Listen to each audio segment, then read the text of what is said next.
Bangladesh military একাডেমির ৮৮তম BMA দীর্ঘমেয়াদী কোর্সের অফিসার ক্যাডেটদের কমিশন প্রাপ্তি উপলক্ষে রাষ্ট্রপতি কুচকাওয়াজ আজ চট্টগ্রামে ভাটিয়ারস্থ BM প্যারেড গ্রাউন্ডে অনুষ্ঠিত হয়েছে। বিমান বাহিনী প্রধান air chief marshal Hasan Mahmud Khan অনুষ্ঠানে প্রধান অতিথি হিসেবে উপস্থিত থেকে মনোজ্ঞ কুচকাওয়াজ পরিদর্শন ও প্যারেডের অভিবাদন গ্রহণ করেন। পাশাপাশি তিনি কৃতী ক্যাডেটদের মধ্যে পুরস্কার বিতরণ করেন। প্রধান অতিথি আশাবাদ ব্যক্ত করেন যে সেনাবাহিনী একটি পেশাদার, শৃঙ্খলাবদ্ধ এবং সর্বাধুনিক সমরাস্ত্র সজ্জিত বাহিনী হিসেবেও আরও সুদূর ও সক্ষম হয়ে গড়ে উঠবে।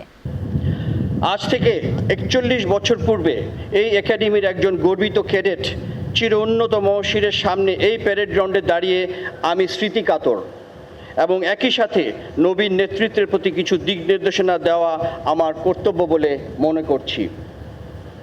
নেতৃত্বের সর্বোচ্চ গুণাবলী যেমন সততা, সত্যবাদিতা, কর্তব্যনিষ্ঠা ও কঠোর পরিশ্রম দ্বারা সেনাবাহিনীর উপর অর্পিত সকল দায়িত্ব তোমরা আন্তরিকভাবে পালন করবে।